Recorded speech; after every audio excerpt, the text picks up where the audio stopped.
नमस्कार दोस्तों, जय हिंद, जय भारत। दोस्तों, आज हम इस वीडियो में जानेंगे सीरीज के फूल निबंध का सरल शब्दों में सारांश। सीरीज के फूल निबंध का सरल शब्दों में केंद्रीय भाव।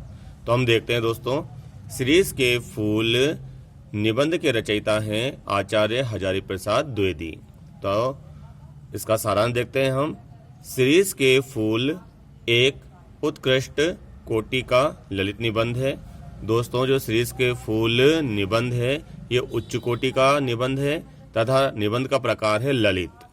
लेखक ने इसमें सीरीज का विभिन्न रूपों में वर्णन किया है। दोस्तों, जो लेखक हैं हजारी प्रसाद द्विवेदी, इन्होंने सीरीज के फूल का, फल का, वृक्ष का इस निबंध में एक अद्वितीय अलौकिक वर्णन किया है कुछ दृष्टांतों के माध्यम से। शीरीष गर्मियों में फूलता है। दोस्तों, अधिकतर पेड़ पौधे जैसे अमलतास है, पलाश है, ये गर्मियों में सूख जाते हैं या मुरझा जाते हैं, परंतु शीरीष जो होता है गर्मियों में फलता फूलता है। यह छायादार होने के साथ साथ अत्यंत सुंदर भी होता है। इसका कारण यह है कि शीरीष ऐसा कालजयी मतलब काल को जीत लेने वाला अवधूत है, संत है, महात्मा है, जिसने काल को जीत लिया हो, कालजयी है, जो जीवन की अजयता का प्रचार प्रसार करता है। यानी दोस्तों, शीरीष का जो वृक्ष होता है ये हमें कठिन समय में जीना सिखाता है, कठिन समय से लड़ना सिखाता है। प्राचीन काल में इसका श्रृंगारिक वर्णन कालिदास ने किया है। यानी कि प्राचीन समय में संस्कृत के ग्रंथों में हमें शीरीष का वर्णन देखने को मिलता है। कालिदास के मेघदूत ग्रंथ में, ठीक है ना, अभिज्ञानम शाकुंतलम में देखने को मिलता है। ठीक है ना, जो शकुंतला थी वो अपने कानों में शीरीष के फूल ही लगाया करती थी दोस्तों।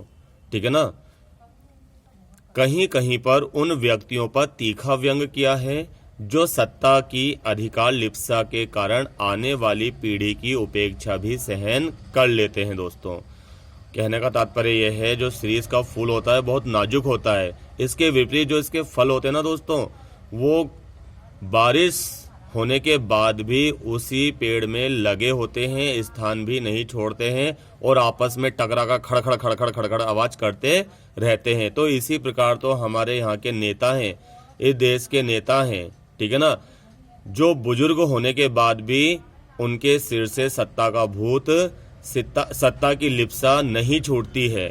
कब तक नहीं छूटती है? जब तक नई पीढ़ी आकर उन्हें धक्का देकर बाहर नहीं कर देते हैं।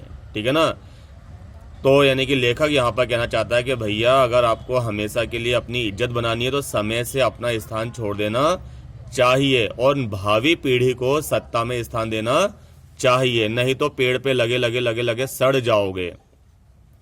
वर्षा ऋतु में नए धरती में से बीज जब गिरते हैं तो उसमें अंकुर फूट जाते हैं, जबकि ये सीरीज के फल जो होते हैं पेड़ पर ही लटके रहते हैं। तो इसी प्रकार हमारे देश के नेता वर्ग हैं। जरा और मृत्यु ये दोनों जगत के चिर परिचित प्रमाणिक सत्य हैं। इस सत्य को तुलसीदास ने भी स्वीकारा है। शीरीष को अवधूत की संज्ञा भी इसलिए दी है कि दुख हो या सुख हो वह कभी हार नहीं मानता। ऐसे तो हमारे फक्कड़नाथ कबीरदास थे। कबीर भी शीरीष की तरह मस्त बेपरवाह पर सरस थे। यानी कि वो फक्कड़नाथ थे, ठीक है ना, बेपरवाह थे परंतु सरस भी थे। यानी कि वो कठिनाइयों में से भी रस खींच लिया करते थे। जैसे कि शीरीष गर्मी के दिनों में भी पता नहीं कहाँ से रस खींच लेता है। लेखक के एक वैज्ञानिक मित्र ने बताया कि शीरीष वायुमंडल से रस ग्रहण कर लेता है, जल ग्रहण कर लेता है। तब हजारी प्रसाद द्विवेदी के भैया करता होगा, सत्य बात है, करता होगा, क्योंकि हमारे देश के महापुरुष भी तो ऐसे ही रहे हैं। ठीक है ना, अनशन व्रत में भी वो कैसे जी लेते थे। ठीक है ना, कालिदास स्थिर प्रज्ञता और विदग्ध प्रेमी का हृदय पाने के कारण अनासक्त योगी बनकर संस्कृत के कवि सम्राट बन गए। आधुनिक काल में यही अनासक्ति सुमित्रा नंदन पंत व टैगोर में है। शिरीष पक्के अवधूत की भांति है जो चिलकती धूप में सरस बना रहता है। चाहे कैसा ही आंधी तूफान आ जाए, धूप, वर्षा या विषम परिस्थितियां हों, इनमें कोई स्थिर नहीं रह सकता, किंतु शिरीष रह सकता है। दोस्तों, आजकल की जो युवा पीढ़ी है वो जरा सी देर में होपलेस हो जाती है, निराश हो जाती है, अवसाद में चली जाती है, परंतु इस युवा पीढ़ी को शिरीष से शिक्षा लेनी चाहिए कि ये कैसे गर्मी के दिनों में जीवित रहता है, कठिनाइयों के दिनों में जीवित रहता है। दोस्तों, शिरीष के फूल निबंध में कृपिवल का भी उदाहरण दिया है। कृपिवल मतलब गन्ने का रस पीने वाला कीड़ा। जिस प्रकार गन्ने के जो कवच होता है उसको पार करके कृपिवल क्या कर लेता है, उसका रस खींच लेता है। इसी प्रकार युवा पीढ़ी को होना चाहिए। वैसे ही जैसे दंगा फसाद, मारकाट, अग्निदाह, लूटपाट आदि परिस्थितियों में गांधी जी ने अपना धैर्य, साहस व निर्णय नहीं खोया। दोस्तों, हमारे देश में कई दंगा फसाद हुए, मारकाट हुई, अग्निदाह, लूटपाट हुई आदि परिस्थितियों में एक बूढ़ा अपना धैर्य बनाकर रहा जिसका नाम था महात्मा गांधी, मोहनदास करमचंद गांधी। ठीक है ना। सच्चा अवधूत था ये, सच्चा शिरीष का फूल था, सच्चा शिरीष का वृक्ष था ये। साहस व निर्णय नहीं खोया, इसलिए लेखक ने महात्मा गांधी को अवधूत कहा है कि आज पूरे देश में महाभारत है। ठीक है ना।